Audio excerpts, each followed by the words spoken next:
ನಮಸ್ತೆ ಅಸ್ಮದ್ಗುರುಭ್ಯೋ ನಮಃ. ಅಖಂಡ ಮಂಡಲಾಕಾರಂ ವ್ಯಾಪ್ತಂ ಯೇನ ಚರಾಚರಂ ತತ್ಪದಂ ದರ್ಶಿತಂ ಯೇನ ತಸ್ಮೈ ಶ್ರೀ ಗುರವೇ ನಮಃ. ಆಪದಾಮಪಹರ್ತಾರಂ ಧಾತಾರಂ ಸರ್ವಸಂಪದಾಂ ಲೋಕಾಭಿರಾಮಂ ಶ್ರೀರಾಮಂ ಭೂಯೋರ್ಭೂಯೋ ನಮಾಮ್ಯಹಂ. ಮನೋಜವನ್ ಮಾರುತತುಲ್ಯ ವೇಗಂ ಜಿತೇಂದ್ರಿಯಂ ಬುದ್ಧಿಮತಾನ್ ವರಿಷ್ಠಂ ವಾತಾತ್ಮಜನ್ ವಾನರಯೂಥ ಮುಖ್ಯಂ ಶ್ರೀರಾಮಧೂತಂ ಶಿರಸಾ ನಮಾಮಿ. ಜೈ ಶ್ರೀಮನ್ನಾರಾಯಣ. ಬೃಹತ್ ಜಾತಕಂ ವಿಶೇಷ ನೇರ ಪ್ರಸಾರ ಕಾರ್ಯಕ್ರಮಕ್ಕೆ ತಮ್ಮೆಲ್ಲರಿಗೂ ಆತ್ಮೀಯ ಸ್ವಾಗತ. ಎಂದಿನಂತೆ ಈ ಒಂದು ಕಾರ್ಯಕ್ರಮದಲ್ಲಿ ಪಂಚಾಂಗಗಳ ವಿಚಾರ, ದ್ವಾದಶ ರಾಶಿಗಳ ಫಲಾನುಫಲಗಳ ಜೊತೆಯಲ್ಲಿ ಧಾರ್ಮಿಕ ವಿಚಾರವಾಗಿ ಕೂಡ ಮಾತಾಡ್ತಾ ಇದ್ದೀವಿ.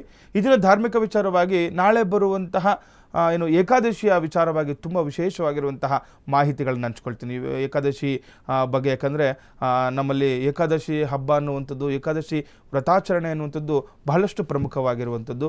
ಒಂದೊಂದು ಏಕಾದಶಿ ಕೂಡ ಒಂದೊಂದು ಮಹತ್ವವನ್ನು ಹೊಂದಿರುವಂಥದ್ದಿರುತ್ತೆ. ಹಾಗಾಗಿ ನಾಳೆ ಬರುವಂತಹ ಶಯನ ಏಕಾದಶಿಯಲ್ಲಿ ಭಗವಂತನ ಸಾನ್ನಿಧ್ಯವನ್ನು ನಾವು ಯಾವ ರೀತಿ ಪಡ್ಕೊಳ್ಬೇಕು, ಯಾವ ರೀತಿ ಮೋಕ್ಷವನ್ನು ನಾವು ಪಡ್ಕೊಳ್ಳಿಕ್ಕೆ ಈ ಒಂದು ಪೂಜಾ ಪುನಸ್ಕಾರಗಳನ್ನು ಮಾಡ್ಕೊಳ್ಬೇಕಾಗುತ್ತೆ ಎಲ್ಲವನ್ನು ಕೂಡ ತಿಳಿಸ್ಕೊಡ್ತೀನಿ. ಇನ್ನೊಂದು ಈ ದಿನದ ಪಂಚಾಂಗವನ್ನು ನೋಡೋಣ. ಸ್ಥಿತಿರ್ವಿಷ್ಣು ಸ್ಥತಾವಾರೋ ನಕ್ಷತ್ರಂ ವಿಷ್ಣುರೇವಚ ಯೋಗಶ್ಚ ಕರ್ಣಂಚೈವ ಸರ್ವಂ ವಿಷ್ಣುಮಯಂ ಜಗತ್ತು. ತಿಥಿ, ವಾರ, ನಕ್ಷತ್ರ, ಯೋಗ ಮತ್ತು ಕರ್ಣಗಳನ್ನು ನಾವು ಪಂಚಾಂಗಗಳು ಅಂತ ಹೇಳ್ತೀವಿ.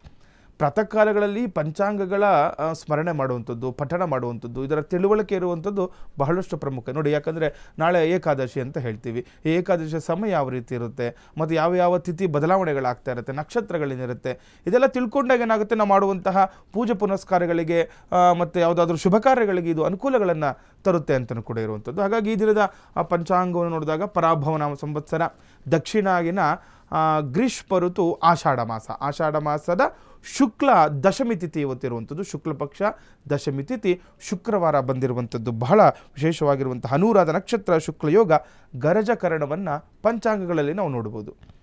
ಇದರೊಟ್ಟಿಗೆ ಇದರಿಂದ ರಾಹುಕಾಲ ಹಾಗೆ ಯಮಗಂಡ ಕಾಲಗಳನ್ನು ಕೂಡ ತಿಳ್ಕೊಳ್ಬೇಕಾಗುತ್ತೆ. ಯಾವುದಾದ್ರೂ ಶುಭ ಪ್ರಯಾಣಗಳನ್ನು, ಶುಭ ಕಾರ್ಯಗಳನ್ನು ಮಾಡುವಾಗ ರಾಹುಕಾಲ ಯಮಗಂಡ ಕಾಲಗಳನ್ನು ಬಗ್ಗೆ ಕೂಡ ನಮಗೆ ತಿಳುವಳಿಕೆ ಇರಬೇಕು ಅಂತ. ಇದನ್ನು ಒಂದು ರಾಹುಕಾಲ 10 ಗಂಟೆ 51 ನಿಮಿಷದಿಂದ 12 ಗಂಟೆ 26 ನಿಮಿಷದವರೆಗೆ ರಾಹುಕಾಲ ಇರುತ್ತೆ. ಯಮಗಂಡ ಕಾಲ ಮಧ್ಯಾಹ್ನ 3 ಗಂಟೆ 37 ನಿಮಿಷದಿಂದ 5 ಗಂಟೆ 13 ನಿಮಿಷದವರೆಗೆ ಇದನ್ನು ನಾವು ಯಮಗಂಡ ಕಾಲವನ್ನು ನೋಡ್ಬೋದು. ಇನ್ನು ಗುಳಿಕ ಕಾಲವನ್ನು ನೋಡಿದಾಗ 7 ಗಂಟೆ 39 ನಿಮಿಷದಿಂದ 9 ಗಂಟೆ 15 ನಿಮಿಷದವರೆಗೆ ಇದನ್ನು ಗುಳಿಕ ಕಾಲವನ್ನು ನೋಡ್ಬೋದು. ಬ್ರಾಹ್ಮಿ ಮುಹೂರ್ತ ತುಂಬ ವಿಶೇಷವಾಗಿರುವಂತಹ ಸಮಯ. ಬ್ರಾಹ್ಮಿ ಮುಹೂರ್ತ ಏನಾದರೂ ಪೂಜೆ ಪುನಸ್ಕಾರಗಳನ್ನು, ವ್ರತಾಚರಣೆಗಳನ್ನು ಮಾಡುವಂಥವ್ರು, ಮಂತ್ರಗಳನ್ನು ಅನುಷ್ಠಾನ ಮಾಡುವಂಥವ್ರು, ಮಂತ್ರ ಜಪಗಳನ್ನು ಮಾಡಿಕೊಳ್ಳಲಿಕ್ಕೆ ಈ ಬ್ರಾಹ್ಮಿ ಮುಹೂರ್ತ ತುಂಬ ವಿಶೇಷವಾಗಿರುವಂಥದ್ದು.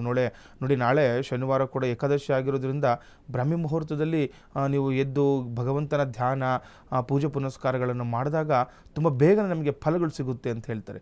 ಹಾಗಾಗಿ ಈ ದಿನದ ಬ್ರಾಹ್ಮಿ ಮುಹೂರ್ತ 4 ಗಂಟೆ 34 ನಿಮಿಷದಿಂದ 5 ಗಂಟೆ 19 ನಿಮಿಷದವರೆಗೆ ಇದನ್ನು ನಾವು ಬ್ರಾಹ್ಮಿ ಮುಹೂರ್ತವನ್ನು ನೋಡ್ಬೋದು. ಸೂರ್ಯೋದಯ ಬೆಳಿಗ್ಗೆ 6 ಗಂಟೆ 4 ನಿಮಿಷಕ್ಕೆ ಸೂರ್ಯೋದಯವಾದರೆ ಸಂಜೆ ಸೂರ್ಯಾಸ್ತಮ 6 ಗಂಟೆ 49 ನಿಮಿಷಕ್ಕೆ ಈ ದಿನ ಸೂರ್ಯಾಸ್ತಮವಾಗುವುದನ್ನು ನಾವು ನೋಡ್ಬೋದಾಗಿದೆ. ಇನ್ನು ದ್ವಾದಶ ರಾಶಿಗಳು ಮೇಷ, ವೃಷಭ, ಮಿಥುನ, ಕಟಕ, ಸಿಂಹ, ಕನ್ಯಾ, ತುಲ, ವೃಶ್ಚಿಕ, ಧನಸ್ಸು, ಮಕರ, ಕುಂಭ ಮತ್ತು ಮೀನರಾಶಿ. 12 ರಾಶಿಗಳ ಫಲಾನುಫಲಗಳ ಜೊತೆಯಲ್ಲಿ ಈ ದಿನ ತುಂಬ ವಿಶೇಷವಾಗಿರುವಂಥದ್ದು. ಆಷಾಢ ಶುಕ್ರವಾರ ಆಗಿರೋದ್ರಿಂದ ನಿಮ್ಮ ಮನೆಯಲ್ಲಿ ಲಕ್ಷ್ಮೀ ಪೂಜೆ ಮಾಡುವಂಥದ್ದು, ಶಕ್ತಿ ದೇವತೆಗಳನ್ನು ಪೂಜೆ ಮಾಡ್ಕೊಳ್ತಾ ಸರ್ವ ಮಂಗಳ ಮಾಂಗಲ್ಯೆ ಶಿವೆ ಸರ್ವಾರ್ಥ ಸಾಧಿಕೆ ಶರಣ್ಯೆ ತ್ರ್ಯಂಬಕೆ ದೇವಿ ನಾರಾಯಣಿ ನಮೋಸ್ತುತೆ ಮಂತ್ರವನ್ನು ಹೇಳ್ಕೊಳ್ತಾ ಮನೆಯಲ್ಲಿರುವಂತಹ ಆರ್ಥಿಕ ಸಂಕಷ್ಟಗಳಿಂದ ದೂರ ಮಾಡ್ಕೊಳ್ಳಲಿಕ್ಕೆ ತುಂಬ ಒಳ್ಳೆಯ ದಿನ ಇವತ್ತು ಶುಕ್ರವಾರ. ದೇವಿಯನ್ನು ಮನಸಾರೆ ಪ್ರಾರ್ಥನೆ ಮಾಡ್ಕೊಳ್ತಾ ದಿನವನ್ನು ಪ್ರಾರಂಭ ಮಾಡ್ಕೊಳ್ಳೋಣ. ಇದ್ರ ಜೊತೆ ಈ ದಿನದ ನಾವು ಧಾರ್ಮಿಕ ವಿಚಾರವಾಗಿ ನಾನು ಏಕಾದಶಿಯ ವಿಚಾರವಾಗಿ ಮಾತಾಡ್ತಾ ಇದ್ದೆ. ನಾಳೆ ಬರುವಂತಹ ಏಕಾದಶಿ ಶಯನ ಏಕಾದಶಿ ಅಂತ ಹೇಳ್ತೀವಿ. ಭಗವಂತನ ಯೋಗ ನಿದ್ರೆಯಲ್ಲಿ ಇರುವಂತಹ ಒಂದು ದಿನಗಳನ್ನು ನೋಡ್ತಾ ಇದ್ದೀವಿ ಮುಂದಿನ ದಿನಗಳಲ್ಲಿ. ಯಾಕಂದರೆ ದಕ್ಷಿಣಾಯನದಲ್ಲಿ ಭಗವಂತನ ಯೋಗ ನಿದ್ರೆಗೆ ಜಾರಿಕೊಳ್ತಾನೆ, ಯೋಗ ನಿದ್ರೆಯಲ್ಲಿ ಇರ್ತಾರೆ ಅಂತ ಹೇಳ್ತಾರೆ. ಚಾತುರ್ಮಾಸ ಪ್ರಾರಂಭದ ದಿನ ನಾಳೆಯಿಂದ. ಹಾಗಾಗಿ ಇದರ ಮಹತ್ವ ಏನು, ಏನೆಲ್ಲ ಪೂಜೆ ಪುನಸ್ಕಾರಗಳನ್ನು ಮಾಡ್ಕೊಳ್ಬೇಕಾಗುತ್ತೆ, ವ್ರತಾಚರಣೆ ಯಾವ ರೀತಿ ಇರಬೇಕಾಗುತ್ತೆ, ಮುಂದಿನ ದಿನಗಳಲ್ಲಿ ಈ ಭಜನೆಗಳು ಮಾಡ್ಕೊಳ್ಳುವಂಥದ್ದು, ವ್ರತಗಳನ್ನು ಮಾಡುವಂಥದ್ದು, ದೇವರ ಅನುಷ್ಠಾನಗಳನ್ನು ಮಾಡ್ಕೊಳ್ಳಲಿಕ್ಕೆ ಯಾವ ರೀತಿ ಈ ಒಂದು ದಿನಗಳು ನಮಗೆ ಒಂದು ಅನುಕೂಲಗಳನ್ನು ತರುತ್ತೆ, ಎಲ್ಲವನ್ನು ಕೂಡ ಮಾತಾಡೋಣ. ಇವತ್ತಿನ ಮೇಷರಾಶಿಯ ಬಗ್ಗೆ ತಿಳ್ಕೊಳ್ಳೋಣ. ಮೇಷರಾಶಿಯವರಿಗೆ ಇವತ್ತು ಶಿಕ್ಷಣ ಸಂಬಂಧಿತ ಕೆಲಸದಲ್ಲಿ ಅಡೆತಡೆಗಳು ಕಾಣಿಸಿಕೊಳ್ಳುತ್ತದೆ ಅಂತ ಹೇಳ್ತಿದ್ದಾರೆ. ಯಾರೆಲ್ಲ ಮೇಷರಾಶಿಯವರು ಇದ್ದಾರೆ ನೋಡಿ, ಯಾರೆಲ್ಲ ಈ ಶಿಕ್ಷಣಕ್ಕೆ ಸಂಬಂಧಪಟ್ಟಿದ್ದು ಅಂತ ಇರುತ್ತೆ, ವಿದ್ಯಾಭ್ಯಾಸಕ್ಕೆ ಸಂಬಂಧಪಟ್ಟಂತಹ ಶೈಕ್ಷಣಿಕ ವಿಚಾರವಾಗಿ ಇವತ್ತು ಕೆಲವೊಂದು ಅಡೆತಡೆಗಳು ಉಂಟಾಗುವಂತಹ ಲಕ್ಷಣಗಳು ಮೇಷರಾಶಿಯವರಿಗೆ ಕಾಣ್ತಾ ಇದೆ. ಇಂದು ದಂಪತಿಗಳ ನಡುವೆ ಅಷ್ಟಾಗಿ ಹೊಂದಾಣಿಕೆ ಕೂಡ ಇರೋದಿಲ್ಲ ಅಂತ. ಯಾರೆಲ್ಲ ಮೇಷರಾಶಿಯವರು ಇದ್ದೀರಾ, ದಾಂಪತ್ಯದಲ್ಲಿ ಕೆಲವೊಂದು ಅಷ್ಟಾಗಿ ಹೊಂದಾಣಿಕೆ ಇರೋದಿಲ್ಲ ಅಂತ, ಮಾತಿಗೆ ಬೆಳೆಯುವಂಥದ್ದು ಅಥವಾ ಇವರಾಡುವ ಮಾತು ಇನ್ನೊಬ್ಬರಿಗೆ ಇಷ್ಟ ಆಗದಲ್ಲೇ ಇರುವಂಥದ್ದು, ಒಂದು ದಾಂಪತ್ಯದಲ್ಲಿ ಬಿರುಕುಂಟಾಗುವಂತಹ ಸನ್ನಿವೇಶ ಇರುತ್ತೆ. ಚಿಕ್ಕ ಪುಟ್ಟ ವಿಚಾರಗಳಲ್ಲಿ ಕಲಹಗಳು ಉಂಟಾಗುವ ಸಾಧ್ಯತೆ ಕೂಡ ಇರೋದ್ರಿಂದ ತುಂಬ ಜಾಗೃತರಾಗಿರಬೇಕಾಗುತ್ತೆ. ಸಣ್ಣ ವಿಚಾರಕ್ಕೆ ಜಗಳ ಮಾಡ್ಕೊಂಡ್ಬಿಡ್ತೀರಾ ಮೇಷರಾಶಿಯವರು. ಯಾರೆಲ್ಲ ಇದ್ದೀರಾ ತುಂಬ ಜಾಗೃತರಾಗಿರಬೇಕು. ಮನೆಯವ್ರ ಜೊತೆ ಆಗ್ಬೋದು ಅಥವಾ ಹೊರಗಡೆನೂ ಕೂಡ ಆಗ್ಬೋದು. ಈ ಸಣ್ಣ ಪುಟ್ಟ ವಿಚಾರಗಳಿಗೆ ಜಗಳಗಳು ಮಾಡುವಂತಹ ಸನ್ನಿವೇಶ ನೀವು ಎದುರು ನೋಡಬೇಕಾಗುತ್ತೆ. ಹಾಗಾಗಿ ಜಾಗೃತರಾಗಿರಬೇಕು ಮೇಷರಾಶಿಯವರು ಈ ದಿನ. ಇನ್ನು ವೃಷಭ ರಾಶಿಯವರಿಗೆ ನೋಡಿದಾಗ ಕೆಲಸದ ಸ್ಥಳದಲ್ಲಿ ಕೆಲವು ಅಡೆತಡೆಗಳು ಎದುರಾಗಬಹುದು ಅಂತ ಹೇಳ್ತಾ ಇದೆ. ಯಾರೆಲ್ಲ ವೃಷಭ ರಾಶಿಯವರು ಇದ್ದಾರೆ ನೋಡಿ, ಎಲ್ಲೊಂದು ಕೆಲಸ ಮಾಡ್ತಾ ಇರ್ತೀರಲ್ವ, ಆ ಕೆಲವೊಂದು ಅಡೆತಡೆಗಳು ಅದೇ ರೀತಿಯೇ. ಯಾಕೆಂದರೆ ಆಷಾಢದಲ್ಲಿ ಅದರಲ್ಲೂ ಕೂಡ ಶುಕ್ರವಾರ ದೇವರ ಧ್ಯಾನ ಮಾಡಬೇಕು, ಪೂಜೆ ಪುನಸ್ಕಾರಗಳನ್ನು ಮಾಡ್ಕೊಳ್ತಾ ಇರಬೇಕು. ಹಾಗಾಗಿನೇ ನೀವು ಎದ್ದು ಬೆಳಿಗ್ಗೆ ಹೋಗುವಾಗ ನಿಮ್ಮ ದೇವತೆಯನ್ನು, ಮನೆಯಲ್ಲಿರುವಂತಹ ಯಾವುದಾದ್ರೂ ಕೆಲವೊಂದು ಲಕ್ಷ್ಮೀ ಪೂಜೆ ಮಾಡ್ತಾ ಇರ್ತೀರಾ, ಕೆಲವರು ದುರ್ಗಾ ದೇವತೆಯನ್ನು ಪೂಜೆ ಮಾಡ್ಕೊಳ್ತಾ ಇರ್ತೀರಾ, ದೇವರನ್ನು ಪ್ರಾರ್ಥನೆ ಮಾಡ್ಕೊಳ್ತಾ ಮುನ್ನುಗ್ಗಿ. ಇಲ್ಲಾಂದರೆ ವೃಷಭ ರಾಶಿಯವರಿಗೆ ಸ್ವಲ್ಪ ಕಷ್ಟದ ದಿನ, ಕೆಲಸ ಕಾರ್ಯಕ್ಷೇತ್ರದಲ್ಲಿ ಕೂಡ ಒಂದು ತೊಂದರೆಗಳಾಗುವಂಥದ್ದು. ಆದಾಯ ಹೆಚ್ಚಾದರೂ ಹೆಚ್ಚುವರಿ ಖರ್ಚುಗಳು ಇದ್ದೇ ಇರುತ್ತೆ ಅಂತ ಹೇಳ್ತಾ ಇದೆ. ಒಂದು ಕಡೆ ಚೆನ್ನಾಗಿ ಆದಾಯ ಬರ್ತಾ ಇದೆ, ಆದರೆ ನೀವು ಖರ್ಚು ಕೂಡ ತುಂಬ ಹೆಚ್ಚಾಗಿ ಇರುವಂಥದ್ದು ನೋಡ್ಕೊಳ್ತಾ ಇರಬೇಕಾಗುತ್ತೆ. ಇನ್ನು ಆರೋಗ್ಯದ ಕಡೆ ಗಮನ ಹರಿಸೋದು ಕೂಡ ಅಗತ್ಯ. ವೃಷಭ ರಾಶಿಯವರು ಆರೋಗ್ಯದ ಕಡೆ ಕೂಡ ಗಮನವನ್ನು ಕೊಡಬೇಕಾಗುತ್ತೆ. ಒಂದು ಕಡೆ ಇಲ್ಲಿ ವ್ಯಾಪಾರ, ಉದ್ಯೋಗ ಮತ್ತು ಕೆಲಸದಲ್ಲಿ ಕೆಲವೊಂದು ಸಮಸ್ಯೆ, ಹಣಕಾಸಿನ ಸಮಸ್ಯೆ ಆಗ್ತಾ ಇದೆ. ಇದ್ರ ಜೊತೆ ಆರೋಗ್ಯ ಕೂಡ ಕೆಲವೊಂದು ಸಮಸ್ಯೆಗಳನ್ನು ನೋಡಬೇಕಾಗುತ್ತೆ ವೃಷಭ ರಾಶಿಯವರು. ಇನ್ನು ಮಿಥುನ ರಾಶಿಯವರಿಗೆ ಇದನ್ನು ನೋಡಿಕೊಂಡಾಗ ಕೆಲಸದ ಮತ್ತು ವ್ಯಾಪಾರಗಳಲ್ಲಿ ಮಿಶ್ರ ಪರಿಣಾಮಗಳು ಕಂಡುಬರುತ್ತೆ ಅಂತ ಹೇಳ್ತಾರೆ. ಯಾರೆಲ್ಲ ಈ ಮಿಥುನ ರಾಶಿಯವರು ಇದ್ದಾರೆ, ಮಾಡುವಂತಹ ಕೆಲಸ ಕಾರ್ಯದಲ್ಲಿ ಆಗ್ಬೋದು, ಏನಾದರೂ ವ್ಯಾಪಾರ ಮಾಡ್ತಿರೋರಿಗೆ ಅವ್ರಿಗೂ ಕೂಡ ಕೆಲವೊಂದು ಮಿಶ್ರ ಒಂದು ಫಲಗಳನ್ನು ಇದನ್ನು ನೋಡಬೇಕಾಗುತ್ತೆ. ಪ್ರಮುಖ ವಿಚಾರಗಳಲ್ಲಿ ತಾಳ್ಮೆಯಿಂದ ನಿರ್ಧಾರಗಳನ್ನು ತೆಗೆದುಕೊಳ್ಬೇಕು ಅಂತ. ಯಾರೆಲ್ಲ ನೋಡ್ಕೊಳ್ಳಿ, ಮಿಥುನ ರಾಶಿಯವರು ಇದ್ದೀರಾ, ಯಾವುದಾದ್ರೂ ಪ್ರಮುಖ ವಿಚಾರಗಳು ಯಾವುದಾದ್ರೂ ಆಗ್ಬೋದು, ವೈಯಕ್ತಿಕ ವಿಚಾರಗಳಲ್ಲಿ ಆಗ್ಬೋದು, ಕೆಲಸ ಕಾರ್ಯದ ನಿಮಿತ್ತನೋ ಅಥವಾ ಶುಭ ಕಾರ್ಯಗಳ ನಿಮಿತ್ತನೋ, ಮದುವೆ ಮುಂತಾದ ಶುಭ ಕಾರ್ಯಗಳು ನಡೀತಿರೋದ್ರಿಂದ ಸ್ವಲ್ಪ ಏನಾದರೂ ವಿಚಾರಗಳಲ್ಲಿ ನೀವು ಮಾತನಾಡುವಾಗ ಆಗಲಿ ಏನಾದರೂ ನಿರ್ಧಾರಗಳನ್ನು ತೆಗೆದುಕೊಳ್ಳುವಾಗ ಜಾಗೃತರಾಗಿರಬೇಕಾಗುತ್ತೆ. ಮಾನಸಿಕ ನೆಮ್ಮದಿ ಕೂಡ ಕಳ್ಕೊಳ್ತೀರಿ ಇದರಿಂದ. ಹಾಗಾಗಿ ನೋಡ್ಕೊಳ್ಬೇಕು. ಒಂದು ಸ್ವಲ್ಪ ನೆಮ್ಮದಿಯು ಕೂಡ ಇವತ್ತು ಇರೋದಿಲ್ಲ ಅಂತ ಹೇಳ್ತಾ ಇದೆ. ಏನಾದರೂ ಕೆಲಸ ಮಾಡುವಾಗ ಒಂದು 2-3 ಬಾರಿ ಆಲೋಚನೆ ಮಾಡಿ ಕೆಲಸವನ್ನು ಕಾರ್ಯರೂಪಕ್ಕೆ ತೆಗೆದುಕೊಂಡು ಬರಬೇಕಾಗುತ್ತೆ ಮಿಥುನ ರಾಶಿಯವರು. ಕರ್ಕಾಟಕ ರಾಶಿಯವರಿಗೆ ನೋಡಿದಾಗ ಪ್ರಭಾವಿ ರಾಜಕಾರಣಿಯನ್ನು ಭೇಟಿಯಾಗುವ ಸಾಧ್ಯತೆ ಇದ್ದು ಅಂತ ಹೇಳ್ತಾ ಇದೆ. ಇವತ್ತು ಒಳ್ಳೆಯದೇ. ಕರ್ಕಾಟಕ ರಾಶಿಯವರಿಗೆ ಒಂದು ಯಾರಾದರೂ ಪ್ರಭಾವಿ ರಾಜಕಾರಣಿಗಳನ್ನು ಭೇಟಿ ಮಾಡ್ತಿದ್ದಾರೆ, ಅದೊಂದು ಮಹತ್ವಪೂರ್ಣ ಕೆಲಸ ಕಾರ್ಯಗಳ ಬಗ್ಗೆ ಇವತ್ತು ನಿಮಗೆ ಅನುಕೂಲಗಳನ್ನು ತರ್ತಾ ಇದೆ. ವ್ಯಾಪಾರ ಕ್ಷೇತ್ರದಲ್ಲಿ ಕೂಡ ಪರಿಸ್ಥಿತಿಗಳು ಕ್ರಮೇಣ ಸುಧಾರಣೆ ಆಗಲಿದೆ. ಕರ್ಕಾಟಕ ರಾಶಿಯವರಿಗೆ ಒಳ್ಳೆ ದಿನ. ಒಂದು ರಾಜಕೀಯದವರು ಯಾರನ್ನೋ ಒಂದು ಭೇಟಿ ಮಾಡ್ತಾ ಇದ್ದಾರೆ, ಮತ್ತು ಯಾಕಂದರೆ ನಿಮ್ಮ ಒಂದು ವ್ಯವಹಾರಗಳು ಒಂದು ಸುಧಾರಣೆ ಕಾಣ್ತಾ ಇದೆ. ಉನ್ನತ ಮಟ್ಟಕ್ಕೆ ಹೋಗಲಿಕ್ಕೆ ಏನೋ ಒಂದು ವ್ಯವಹಾರ ಇಟ್ಕೊಂಡಿರ್ತೀರ ಅಥವಾ ವ್ಯಾಪಾರ ಇಟ್ಕೊಂಡಿರ್ತೀರ, ಅದು ನಿಮಗೆ ಒಳ್ಳೆಯದಂತ ತರ್ತಾ ಇದೆ. ಇವತ್ತು ವ್ಯಾಪಾರ ಕ್ಷೇತ್ರದಲ್ಲಿ ಕ್ರಮೇಣ ಸುಧಾರಣೆ ಅಂತ ಹೇಳ್ತಾ ಇದೆ ಕರ್ಕಾಟಕ ರಾಶಿಯವರಿಗೆ. ಇನ್ನು ಸಿಂಹರಾಶಿಯವರಿಗೆ ಇದನ್ನು ನೋಡಿಕೊಂಡಾಗ ಕೆಲಸದಲ್ಲಿ ಅಧಿಕಾರಿಗಳೊಂದಿಗೆ ಸಾಮರಸ್ಯವನ್ನು ಕಾಪಾಡಿಕೊಳ್ಬೇಕು. ಸಿಂಹರಾಶಿಯವರಲ್ಲಿದ್ದಾರೆ, ಗಮನದಲ್ಲಿಟ್ಕೊಳ್ಳಿ.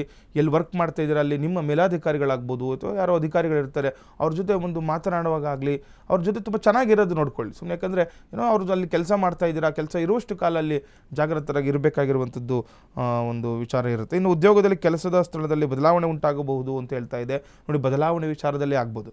ಯಾವಾಗ ನೀವು ನಿಮ್ಮ ಮೇಲಾಧಿಕಾರಿಗಳ ಜೊತೆ ಸಾಮರಸ್ಯದಿಂದ ಇರ್ತೀರಾ, ಅವ್ರ ಜೊತೆ ತುಂಬ ಚೆನ್ನಾಗಿ ಒಡನಾಟ ಇಟ್ಕೊಂಡಿರ್ತೀರಾ, ಕೆಲವೊಬ್ಬರು ನಿರೀಕ್ಷೆಯಲ್ಲಿ ಇಟ್ಕೊಂಡಿರ್ತಾರೆ ಏನೋ ಬದಲಾವಣೆ ಆಗಬೇಕು ಅಥವಾ ಹೈಯರ್ ಪೋಸ್ಟ್ಗೆ ಹೋಗಬೇಕು ಅಂತದಾಗಲಿ ಅಥವಾ ಏನೋ ಬದಲಾವಣೆ ಇಟ್ಕೊಂಡಿರೋರಿಗೆ ಒಳ್ಳೆಯದಾಗುತ್ತೆ. ಹಾಗಾಗಿ ಇವತ್ತು ಶುಭಪ್ರದಾದರಿಂದ. ಇನ್ನು ಖರ್ಚುಗಳು ಹೆಚ್ಚಾಗೋದ್ರಿಂದ ಖರ್ಚಿನ ಮೇಲೆ ಸಿಂಹರಾಶಿಯವರು ಹಿಡಿತವನ್ನು ಇಟ್ಕೊಳ್ಬೇಕು. ಇನ್ನು ಕನ್ಯಾ ರಾಶಿಯವರಿಗೆ ನೋಡಿದಾಗ ಇಂದು ಹೊಸದಾಗಿ ಹೂಡಿಕೆ ಮಾಡುವುದಕ್ಕೆ ಅಷ್ಟೊಂದು ಪ್ರಸ್ತುತವಾಗಿಲ್ಲ ಅಂತ ಹೇಳ್ತೀರಿ. ಯಾರೆಲ್ಲ ಕನ್ಯಾ ರಾಶಿಯವರು ಇದ್ದರೆ, ಏನಾದರೂ ಇವತ್ತು ಇನ್ವೆಸ್ಟ್ಮೆಂಟ್ ಮಾಡಬೇಕು ಅಂದ್ಕೊಂಡಿದ್ರೆ, ಎಲ್ಲಾದರೂ ಹೊಸದಾಗಿ ಹೂಡಿಕೆಗಳ ಕಡೆ ಗಮನ ಕೊಡಬೇಕು ಅಂತಿದ್ರೆ ಅಷ್ಟಾಗಿ ಚೆನ್ನಾಗಿಲ್ಲ ಅಂತ ಹೇಳ್ತಾ ಇದೆ.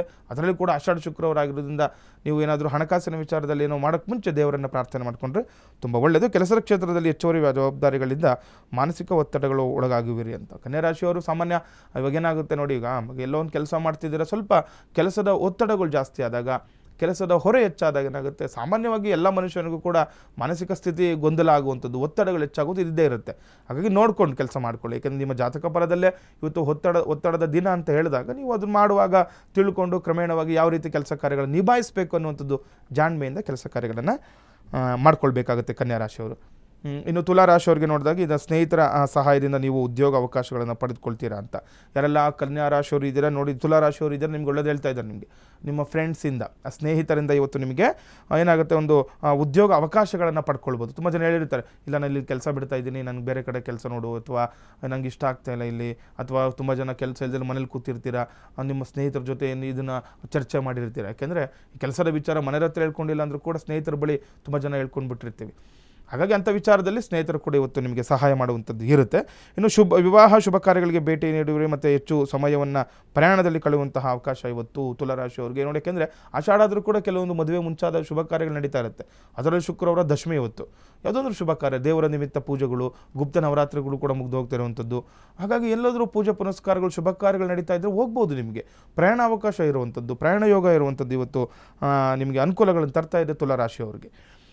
ವೃಶ್ಚಿಕ ರಾಶಿಯವರಿಗೆ ನೋಡಿದಾಗ ಷೇರು ಹೂಡಿಕೆಯಲ್ಲಿ ನಷ್ಟ ಉಂಟಾಗುತ್ತದೆ. ಯಾರೆಲ್ಲ ವೃಶ್ಚಿಕ ರಾಶಿಯವರಿದ್ದರೆ ಗಮನದಲ್ಲಿಟ್ಕೊಳ್ಳಿ, ಶೇರ್ಸಲ್ಲಿ ಇನ್ವೆಸ್ಟ್ಮೆಂಟ್ ಮಾಡುವಾಗ ಜಾಗೃತರಾಗಿರಬೇಕಾಗುತ್ತೆ ಇವತ್ತು. ಇನ್ನು ಎಲೆಕ್ಟ್ರಾನಿಕ್ ವಸ್ತುಗಳಿಂದ ಲಾಭ ಅಂತ ಹೇಳ್ತಾ ಇದೆ. ಮತ್ತು ಸಣ್ಣ ಪುಟ್ಟ ಆರೋಗ್ಯದ ಸಮಸ್ಯೆಗಳು ಕಾಡೋದ್ರಿಂದ ಆರೋಗ್ಯದ ಮೇಲೆ ಗಮನವನ್ನು ಕೊಡಬೇಕಾಗುತ್ತೆ ಯಾರೆಲ್ಲ ವೃಶ್ಚಿಕ ರಾಶಿಯವರು. ಇನ್ನು ಧನುರಾಶಿಯವರಿಗೆ ನೋಡಿಕೊಂಡಾಗ ವ್ಯವಹಾರದಲ್ಲಿ ಅನುಕೂಲ ಉಂಟಾಗುತ್ತದೆ ಅಂತ ಹೇಳ್ತಾ ಇದೆ. ಯಾರೆಲ್ಲ ಧನಸ್ಸು ರಾಶಿಯವರು ಇದ್ದಾರೆ, ಏನಾದರೂ ವ್ಯವಹಾರಗಳನ್ನ ಇಟ್ಕೊಂಡಿದ್ರೆ ಇವತ್ತು ಆರಾಮಾಗಿ ಮಾಡ್ಕೊಳ್ಬೋದು. ನಿಮ್ಮ ವ್ಯವಹಾರ ಅಭಿವೃದ್ಧಿ ಮತ್ತು ಯಶಸ್ಸನ್ನು ಪಡ್ಕೊಳ್ತೀರಾ. ರಾಜಕೀಯದಿಂದ ದೂರವಿರೋದು ಉತ್ತಮ ಅಂತ ಹೇಳ್ತಾ ಇದೆ. ಯಾರೆಲ್ಲ ನೋಡ್ಕೊಳ್ಳಿ ಧನುರಾಶಿಯವರು ಇದ್ದೀರಾ, ರಾಜಕೀಯದಿಂದ ಇವತ್ತು ದೂರ ಇರಬೇಕು. ನಿಮಗೆ ಅವಶ್ಯಕತೆ ಇಲ್ಲ. ನಿಮಗೆ ಏನೇ ವ್ಯವಹಾರ ಇದ್ದರೂ ಕೂಡ ಮಾಡಲಿಕ್ಕೆ ಹೋಗಬಾರ್ದು, ಇವತ್ತು ಬೇಡ ಅಂತ ಹೇಳ್ತಾ ಇದೆ. ರಾಜಕೀಯವಾಗಿ ಅಷ್ಟಾಗಿ ಚೆನ್ನಾಗಿಲ್ಲ ಧನುರಾಶಿಯವ್ರಿಗೆ.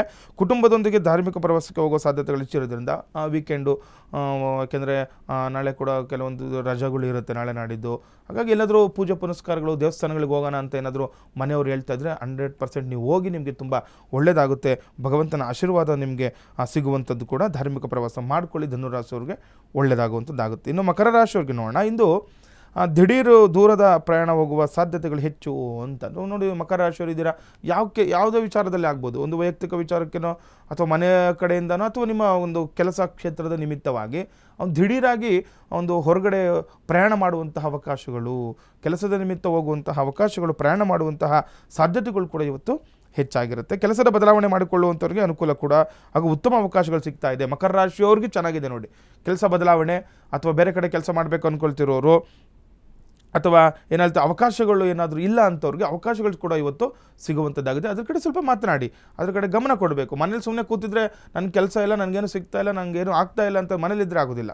ಏನಾದರೂ ಅದಕ್ಕೆ ಸಂಬಂಧಪಟ್ಟಂತಹ ಚರ್ಚೆ ಮಾಡೋದು, ಅದಕ್ಕೆ ಸಂಬಂಧಪಟ್ಟಂಥ ಚಟುವಟಿಕೆಗಳಲ್ಲಿ ಭಾಗಿಯಾಗುವಂಥದ್ದು, ಯಾರ ಹತ್ರ ಏನಾದ್ರು ಮಾತಾಡೋದು, ಅದನ್ನು ಮಾಡ್ಕೊಳ್ತಾ ಇದ್ದರೆ ನಿಮಗೆ ಇವತ್ತು, ಅಥವಾ ಎಲ್ಲರೂ ಇಂಟರ್ವ್ಯೂ ಇಟ್ಕೊಂಡಿರ್ತಾರೆ ಅಲ್ಲಿಗೆ ಹೋಗುವಂಥದ್ದು, ಆ ರೀತಿ ಮಾಡಿಕೊಂಡಾಗ ನೀವತ್ತು ಮಕರ ರಾಶಿಯವ್ರಿಗೆ ಒಳ್ಳೆಯದಾಗುವಂಥದ್ದಾಗುತ್ತೆ. ಇನ್ನು ಕುಂಭರಾಶಿಯವ್ರಿಗೆ ನೋಡಿದಾಗ ಇಂದು ಅಮೂಲ್ಯ ವಸ್ತು ಕಳೆದುಕೊಳ್ಳುವ ಸಾಧ್ಯತೆಗಳು ಹೆಚ್ಚು ಅಂತ. ಯಾರೆಲ್ಲ ಕುಂಭರಾಶಿಯವರಿದ್ದರೆ ನೀವು ತುಂಬ ಜಾಗೃತರಾಗಿರಬೇಕು ನೋಡಿ. ಅಮೂಲ್ಯ ವಸ್ತುಗಳು ಕಳವಾಗುವ ಸಾಧ್ಯತೆ ಅಂತ ಹೇಳ್ತಿದೆ. ಇದು ಯಾವುದಾದ್ರೂ ಆಗ್ಬೋದು, ಬೆಲೆ ಬಾಳುವ ವಸ್ತು ಯಾವುದಾದ್ರೂ ಆಗ್ಬೋದು, ಅಮೂಲ್ಯ ವಸ್ತು ಅಂತ ಹೇಳ್ತಾರೆ, ಅದು ಯಾವುದಾದ್ರೂ ಆಗ್ಬೋದು. ಹಾಗಾಗಿ ಸ್ವಲ್ಪ ಜಾಗೃತರಾಗಿರಿ, ಕಳೆದುಕೊಳ್ಳುವಂಥ ಸಾಧ್ಯತೆ ಇದೆ. ಹಣಕಾಸಿನ ವ್ಯವಹಾರಗಳು ಬಹಳ ಜಾಗೃತಿ ವಹಿಸಿ ಅಂತ ಹೇಳ್ತಿದ್ರು. ಜೊತೆ ನೋಡಿ, ವ್ಯವಹಾರ ಯಾರಿಗಾದ್ರೂ ಹಣ ಕೊಡೋದು, ಈಸ್ಕೊಳ್ಳೋದಾಗ್ಬೋದು, ಸಾಲದ ಮೊರೆ ಹೋಗುವಂಥದ್ದು, ಎಲ್ಲದರಲ್ಲೂ ಕೂಡ ಜಾಗ್ರತೆಯಿಂದ ಕೆಲಸ ಮಾಡ್ಕೊಳ್ಬೇಕಾಗುತ್ತೆ.